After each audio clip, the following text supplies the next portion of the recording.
College MIT में। इस वक्त हम प्रोफेसर जेरल्ड को अपनी मैथ्स की क्लास पढ़ाते हुए देखते हैं। लेक्चर खत्म होने के बाद उन्होंने अपने स्टूडेंट्स को बताया कि मैं क्लास के बाहर बोर्ड पर मैथ्स का एक बहुत मुश्किल सवाल लिखने वाला हूँ और अगर तुम में से किसी ने भी इसे सॉल्व कर दिया तो कॉलेज में तुम्हारा नाम सुनहरे अक्षरों से लिखा जाएगा। उन्होंने अपने स्टूडेंट्स को मोटिवेट भी किया ये कहकर कि पहले भी मेरे कुछ स्टूडेंट्स इस क्वेश्चन को सॉल्व कर चुके हैं और आज के दिन वो बिल्कुल टॉप पे हैं अपनी फील्ड में। ये सवाल बहुत मुश्किल है, ये देखते हुए प्रोफेसर जेरल्ड ने उन्हें सेमेस्टर के आखिर तक का वक्त दिया ताकि वो आराम से समय लेकर इसे सॉल्व कर सकें। लेक्चर खत्म हुआ और फिर हमने विल हंटिंग नाम के एक आदमी को देखा जो वहाँ पर साफ सफाई का काम करता था। उसने वो मैथ्स प्रॉब्लम देखी जो प्रोफेसर ने लिखी थी। विल बाद में अपने घर गया और बाथरूम के शीशे पर इक्वेशन सॉल्व करने लगा। अगले दिन जब वो वहाँ बिल्कुल अकेला था उसने चौक उठाया और प्रॉब्लम का आंसर लिख दिया। ये बहुत बड़ी बात थी क्योंकि उसने इस सवाल का जवाब सिर्फ एक दिन में निकाल दिया था। काम के अलावा विल अपना सारा समय अपने दोस्तों के साथ मटर गश्ती करते हुए बिताता था। एक दिन जब वो एक बेसबॉल मैच देख रहा था तो विल ने एक लड़के को देखा जो स्कूल में उसे परेशान करता था। उसे देखते ही विल के अंदर गुस्सा फूट गया। वो अपने दोस्तों के साथ उस लड़के के पास गया और लड़ाई शुरू कर दी। अंत में विल ने बदला लेते हुए उस लड़के को बहुत मारा। मामला ज्यादा न बढ़ जाए तो उसके दोस्तों ने उसे रोक दिया, लेकिन तब तक पुलिस वहां आ गई और जब पुलिस वाले ने उसे रोकने की कोशिश की तो उसने पुलिस वाले पर ही हमला कर दिया, जिस वजह से वो अरेस्ट हो गया। दूसरी ओर प्रोफेसर जेरल्ड को पता चला कि जो मैथ्स प्रॉब्लम उसने लिखी थी वो तो सॉल्व भी हो गई है। वो तुरंत चेक करने गया और देखा कि किसी ने सच में उसका क्वेश्चन बिल्कुल सही सॉल्व कर दिया था। उसने अपने कुछ होशियार स्टूडेंट से पूछा कि ये तुम लोगों में से किसी का काम तो नहीं है, लेकिन जब उन बच्चों ने भी मना कर दिया तब तो प्रोफेसर एकदम चौंक गया। खैर प्रोफेसर की अगली क्लास पूरी तरह भरी हुई थी। सब लोग जानना चाहते थे कि आखिर वो अनजान मैथ्स जीनियस है कौन। प्रोफेसर ने कहा कि जिसने भी ये सॉल्व किया है वो आगे आए, मैं उसे उसका प्राइज देना चाहता हूँ। लेकिन पूरी क्लास एक दूसरे को देखने लगी, कोई भी आगे नहीं बढ़ा। जब कोई भी सामने नहीं आया तो प्रोफेसर ने अपने स्टूडेंट से कहा कि मैं एक और मैथ्स प्रॉब्लम लिख रहा हूँ जिसे सॉल्व करने में मुझे खुद 2 साल लगे थे। अब तुम में से जो भी वो मैथ्स जीनियस है इसे तो एक दिन में सॉल्व नहीं कर पाएगा। वहीं दूसरी ओर विल अभी जेल से बाहर आया ही था। उसने अपना साफ सफाई का काम किया और तुरंत प्रॉब्लम सॉल्व करने लग गया। उसी वक्त जेरल्ड अपने ऑफिस से बाहर आया और उसने विल को बोर्ड पर लिखते हुए देख लिया। उसने विल को रोकने की कोशिश की, सोचा कि वो बोर्ड पे ऐसे ही कुछ लिख रहा होगा। प्रोफेसर को अपनी तरफ आते हुए देखकर विल वहां से भाग गया। बाद में जब प्रोफेसर वापस आया तो उसने देखा कि विल ने तो एक्चुअली उसकी प्रॉब्लम सॉल्व कर दी है, जिसे सॉल्व करने में उसे खुद 2 साल लगे थे, वो इस लड़के ने कुछ ही देर में सॉल्व कर दी। अब उसे पता चल गया था कि वो सीक्रेट मैथ्स जीनियस कौन है। काम के बाद विल अपने दोस्तों से मिला और वापस बार में गया थोड़ी ड्रिंक्स लेने के लिए। वहाँ कुछ खूबसूरत लड़कियों को देखकर विल का दोस्त चकी उनके पास गया और फ्लर्ट करने लगा। लड़कियों को इम्प्रेस करने के लिए चकी ने ऐसे ही झूठ बोल दिया कि हाँ मैं भी यही MIT में पढ़ता हूँ, जीनियस हूँ मैं। तभी एक आदमी बीच में बोला और पूछने लगा कौन सी क्लास में पढ़ता है बे तू? जिसके जवाब में चकी ने कहा हिस्ट्री। वो लड़का समझ गया था कि ये झूठ बोल रहा है। उसने चकी की बेइज्जती करनी शुरू कर दी और जानबूझकर उससे हिस्ट्री के टॉपिक्स पर सवाल करने लगा। बेचारे चकी को आता जाता तो कुछ था नहीं, तो वो एकदम चुप रहा। तभी विल अपने दोस्त के लिए आगे बढ़ा और उस आदमी से डिबेट करनी शुरू कर दी। विल एक बार जो पढ़ लेता था कभी भूलता ही नहीं था। उसके फैक्ट्स और जबान इतनी साफ थी कि उसने उस लड़के को एकदम चुप करवा दिया। साथ ही विल ने उस लड़के की बेइज्जती की कि तूने उस किताब से पढ़ा है ना, बिल्कुल रटी रटाई बातें करता है तू। विल ने उसका मजाक उड़ाते हुए कहा कि इतने हजारों डॉलर खर्च कर रहा है तू, फिर भी जब रटी रटाई बातें बोलनी है तो ये तो मैंने पब्लिक लाइब्रेरी में पढ़ी है। इस सब के बाद वो आदमी तिल मिलाकर वहां से चला गया। बाद में उन लड़कियों में से एक जिसका नाम स्काइलर है विल के पास आई और उसे अपना फोन नंबर दे दिया। विल की होशियारी देखकर स्काइलर को वो थोड़ा पसंद आ गया था और स्काइलर ने कहा कि करना किसी दिन फोन मुझे जब तुम्हारे पास टाइम हो। विल ने बाद में वो नंबर उस लड़के को भी दिखाया जो ज्यादा स्मार्ट बनने की कोशिश कर रहा था। इस बीच प्रोफेसर जेरल्ड उस सफाई करने वाले को ढूंढ रहे थे जिसने उनकी वो मुश्किल प्रॉब्लम इतनी आसानी से सॉल्व कर दी। थोड़ी पूछताछ के बाद उन्हें विल का कॉन्टैक्ट नंबर मिल गया, जिसके बाद वो सीधा विल की कोर्ट हियरिंग में पहुंच गया। उसके ऊपर एक पुलिस ऑफिसर पर हमला करने का केस लगा था। विल ने अपने आप को कोर्ट में बचाने की बहुत कोशिश की, लेकिन जज ने कहा कि तुम्हारे ऊपर पहले से चोरी और मारपीट के आरोप लगे हुए हैं। जज ने कहा कि अब मैं पुलिस से भी हाथापाई को नजरअंदाज नहीं कर सकता और आखिरकार जज ने उसे जेल में डाल दिया और अगर वो बेल लेना चाहता है तो $50,000 देने होंगे, यानी लगभग 44 लाख रुपए। इसी के साथ विल को जेल भेजा गया, लेकिन वहाँ उसकी मुलाकात प्रोफेसर जेरल्ड से हुई, जिसके पास उसके लिए एक डील थी। उसने विल से कहा कि मैंने जज से बात कर ली है और मैं तुम्हें छुड़वाने के लिए तैयार हूँ, लेकिन तुम्हें मेरी 2 शर्तें माननी होंगी। पहली शर्त ये थी कि विल प्रोफेसर जेरल्ड के साथ मैथ्स की क्लास लगाएगा और दूसरी शर्त ये थी कि उसे काउंसलिंग लेनी पड़ेगी। विल इस बात पर हंसने लगा, लेकिन वो जेल में भी नहीं रहना चाहता था। उसके पास कोई ऑप्शन था नहीं, इसीलिए उसने सारी शर्तें मान ली। जल्द ही उसने अपनी मैथ्स की क्लास प्रोफेसर जेरल्ड के साथ शुरू कर दी, जो विल के तेज दिमाग को देखकर एकदम हैरान रह गए। अब दूसरी शर्त के हिसाब से उसे एक थेरेपिस्ट से काउंसलिंग लेनी होगी, लेकिन चाहे वो कितने भी थेरेपिस्ट के पास क्यों न चला जाए, विल खुद को उनके सामने खोलता नहीं था। ऊपर से उनका मजाक अलग से उड़ाने लगता। वो एक दिन पहले उन थेरेपिस्ट्स की लिखी हुई किताबें पढ़ लेता और अगले दिन जम के उनकी बेइज्जती करता। आखिरी ऑप्शन के तौर पर प्रोफेसर जेरल्ड ने अपने पुराने दोस्त शॉन मैगवायर से मदद मांगी, जो अब साइकोलॉजी पढ़ाता था। शॉन ने शुरुआत में तो कहा कि मेरे पास फालतू टाइम नहीं है इस सब के लिए, लेकिन जब जेरल्ड ने उसे समझाने की कोशिश की कि वो लड़का बहुत स्पेशल है, अगर सही रास्ते पर नहीं आया ना तो अपनी जिंदगी बर्बाद कर बैठेगा। ये सब सुनने के बाद शॉन आखिरकार मान गया और विल से मिला। जैसा कि उसने अपने पुराने थेरेपिस्ट के साथ किया था, विल ने शॉन की किताब भी पढ़ ली थी और अब वो उनके हिसाब से ही उसका मजाक उड़ाने लगा। लेकिन शॉन ने पेशेंस रखते हुए विल के साथ एकदम नॉर्मल बातचीत की, बिना उसकी जिंदगी के बारे में कुछ भी पूछे। तभी विल की नजर एक पेंटिंग के ऊपर पड़ी जो शॉन ने खुद से पेंट की थी। उस पेंटिंग और कुछ आर्ट बुक्स को देखकर विल शॉन की जिंदगी के बारे में कुछ भी अंट शंट बोलने लगा। शॉन ने फिर भी विल की बातों पर ज्यादा ध्यान नहीं दिया, लेकिन फिर विल शॉन की पत्नी को भी अपनी बातचीत के टॉपिक में ले आया। उसकी पत्नी का जिक्र होते ही शॉन थोड़ा गुस्सा हो गया। विल को समझ आ गया कि शॉन की कमजोरी उसकी पत्नी है, तो वो बार बार उसका जिक्र करने लगा। उसने पूछा कि सर आपकी पत्नी यहाँ क्यों नहीं है? क्या वो धोखा देके किसी और के साथ भाग गई क्या? ये सुनते ही शॉन पूरी तरह से अपना आपा खो बैठा और विल को गले से पकड़ लिया। उसने विल को चेतावनी दी कि कभी भी मेरी पत्नी की बेइज्जती मत करना। तभी विल ने शॉन से कहा कि सर टाइम खत्म हो गया है। शॉन ने उसे छोड़ दिया और विल बाहर चला गया, ये सोचकर कि उसने फिर से एक थेरेपिस्ट को तोड़ दिया है। शॉन का मूड देखकर प्रोफेसर जेरल्ड को लगा कि वो और सेशंस करने के लिए नहीं मानेगा, लेकिन शॉन ने तो कहा कि हाँ मैं करूंगा इसकी काउंसलिंग, अगले हफ्ते से लगातार लेके आओ इसको मेरे पास।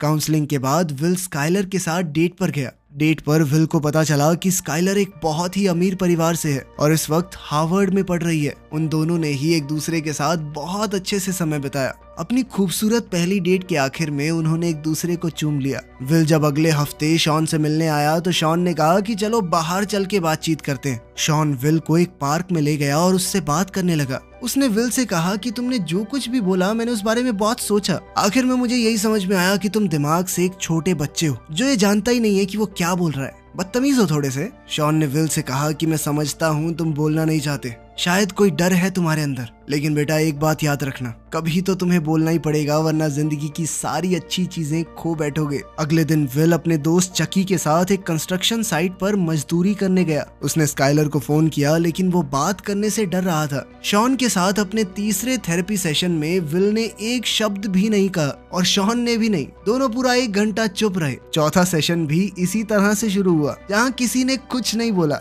लेकिन फिर बोर होकर विल ने शॉन को एक जोक सुनाया। इसे एक हिंट मानकर कि विल शायद अब बातचीत करना चाहता है। शॉन ने उससे पूछा कि क्या तुम्हारी कोई गर्लफ्रेंड है? इसके जवाब में विल ने उसे स्काइलर के बारे में बताया कि कैसे उनकी पहली डेट बहुत ही बढ़िया गई, लेकिन अब मुझसे बात नहीं हो पा रही। शॉन ने पूछा कि ऐसा क्यों? तो विल ने जवाब दिया कि मुझे लगता है स्काइलर मेरे लिए बहुत ज्यादा अच्छी है और अगर मैं उससे मिलता रहा तो सब कुछ खराब हो जाएगा। कभी ना कभी तो वो समझ ही जाएगी कि मैं उसके लायक नहीं हूँ। शॉन ने उसे समझाया कि कोई भी किसी से बेहतर नहीं होता, हर किसी में कुछ चीजें अच्छी कुछ खराब होती हैं, लेकिन जरूरी बात बस ये है कि वो इंसान आपके लिए सही है या नहीं। इस बारे में और समझाते हुए शॉन ने अपनी पत्नी के बारे में बताया। उसने कहा कि वो बहुत अच्छी इंसान थी, बहुत प्यार करता था मैं उससे, लेकिन नींद में कभी कभी पात देती थी। उसकी इस बात से पूरे कमरे का माहौल बदल गया। विल और शॉन दोनों ने खुलकर हंसना शुरू कर दिया। इसी पल वो दोनों एक दूसरे के थोड़े करीब आ गए और विल को अब शॉन के आसपास थोड़ा कंफर्टेबल महसूस होने लगा। सेशन खत्म हुआ और शॉन ने सलाह दी कि जाकर बात करो उस लड़की से।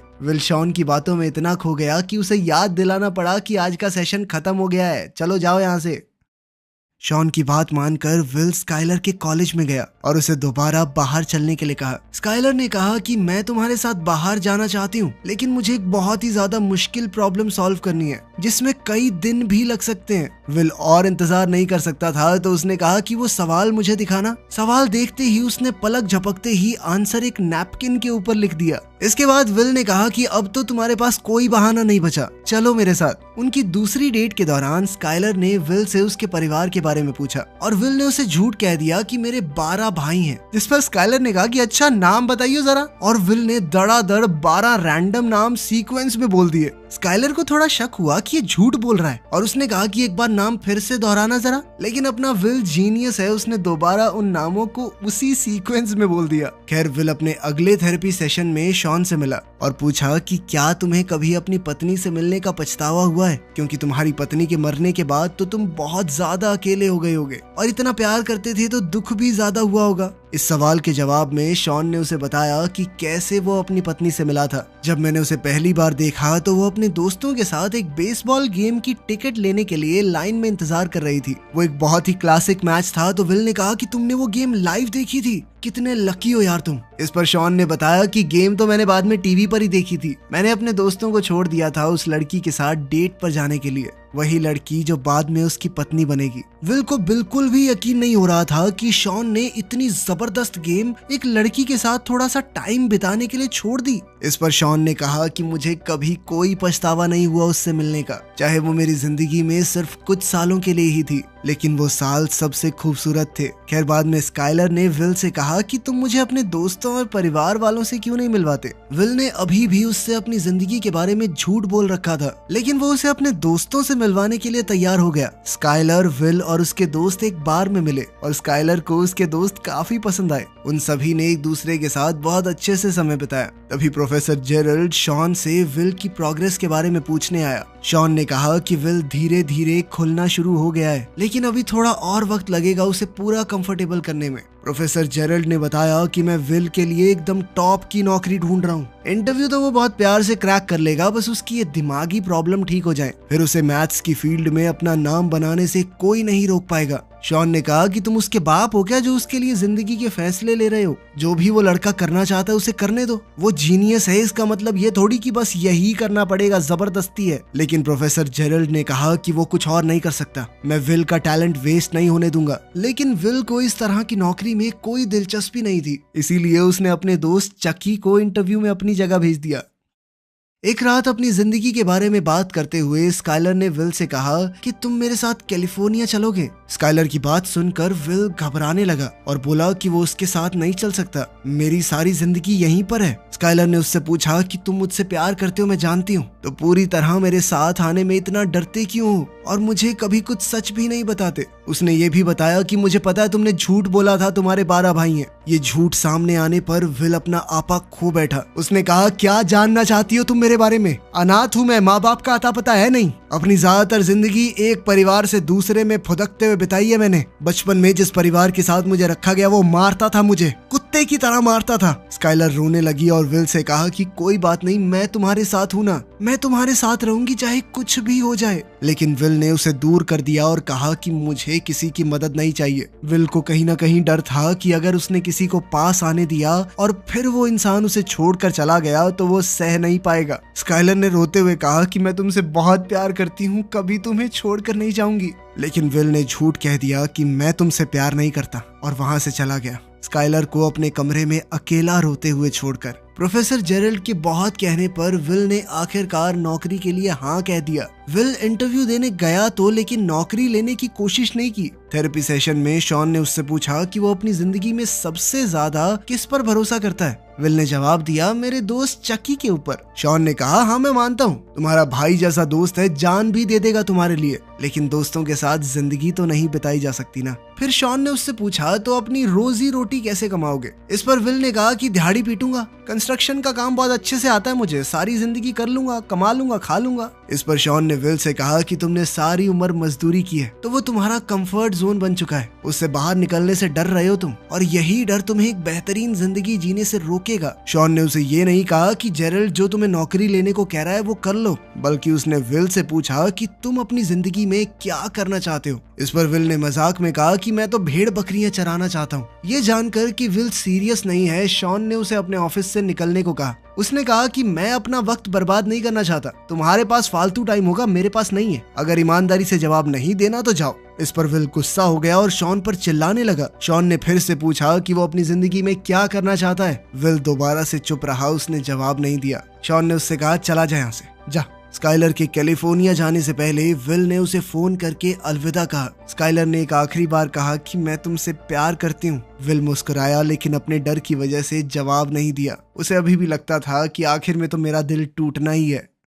अगले दिन चकी से बात करते हुए विल ने कहा कि मैं कोई नौकरी वोकरी नहीं लेने वाला, और अब तो स्काइलर भी चली गई, दोनों भाई यहीं पे कंस्ट्रक्शन का काम करेंगे, अड़ोस पड़ोस में रहेंगे आराम से। ये सुनकर चकी ने अपने दिल की बात कही। उसने विल से कहा कि देख 10 साल बाद मैं तो यहीं मिलूंगा, लेकिन अगर तू 10 साल बाद यहाँ मिला ना तो मुझे बहुत दुख होगा। चकी ने कहा कि मेरा एक ही सपना है, सुबह जब मैं तुझे लेने तेरे घर जाता हूँ ना, मेरे दिल से हर रोज आवाज आती है कि काश आज ये साला यहाँ ना मिले, कुछ अच्छा कर रहा हो जिंदगी के साथ। दूसरी ओर प्रोफेसर जेरल्ड शॉन से लड़ रहा था कि आखिर वो विल को काम लेने के लिए मना क्यों नहीं पा रहा। शॉन ने कहा कि हमें विल को मजबूर नहीं करना कि अपनी जिंदगी के इतने बड़े बड़े फैसले ले, अभी उसे खुद ही नहीं पता वो क्या करना चाहता है। उसने समझाया कि विल को छोड़ दिए जाने का डर है, इसीलिए वो लोगों को अपने पास नहीं आने देता। जेरल्ड उसकी बात से सहमत नहीं था। उसने शॉन से सीधा कहा कि विल को अपनी जिंदगी बर्बाद करने मत दे, क्या अपनी तरह फेलियर बनाना चाहता है क्या उसे। इस पर शॉन ने जवाब दिया कि मैं कोई फेलियर नहीं हूँ,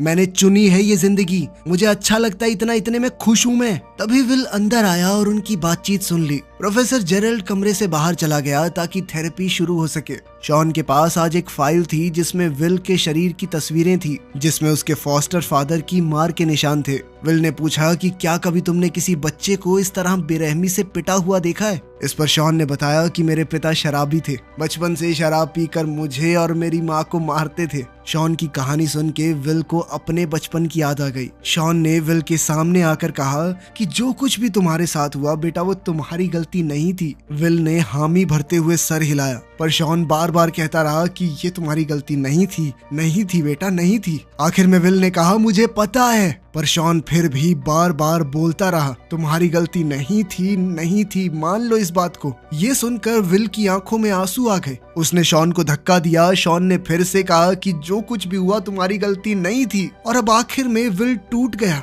उसने शॉन को गले लगा लिया और जोर जोर से रोने लगा। अब वो अपना बीता हुआ दर्द छोड़कर आगे बढ़ने के लिए तैयार था। उसने शॉन से कहा कि वो उन्हीं नौकरियों में से एक लेगा जो प्रोफेसर जेरल्ड ने उसके लिए तैयार की हैं। इसके साथ उसका आखिरी थेरेपी सेशन खत्म हुआ। विल ने शॉन से पूछा कि अगर बाद में कभी बातचीत करने का मन करे तो आ सकता हूँ, जिस पर शॉन ने कहा कि तुम्हारे लिए हमेशा दरवाजे खुले हैं। जिसके बाद विल ने शॉन को गले लगाकर अलविदा कहा। उसके 21वें जन्मदिन पर उसके दोस्तों ने मिलकर उसे एक गाड़ी दी थी। गाड़ी नई तो नहीं थी, पर विल बहुत खुश था इस गिफ्ट से, क्योंकि ये उसके सबसे अच्छे दोस्तों की तरफ से था। उधर प्रोफेसर जेरल्ड शॉन के पास गया और उसे फेलियर बुलाने के लिए माफी मांगी। वो दोनों बिछड़े दोस्त फिर से मिल गए और शॉन ने बताया कि वो वर्ल्ड टूर पर जा रहा है। इतने भी कम पैसे नहीं कमाता मैं, समझा। जब शॉन अपना सामान पैक कर रहा था, विल उसके घर के बाहर कार लेकर आया और उसे ट्रिप के लिए रेडी होते हुए देखा। विल घर के दरवाजे तक गया और शॉन के मेल बॉक्स में एक लेटर छोड़ दिया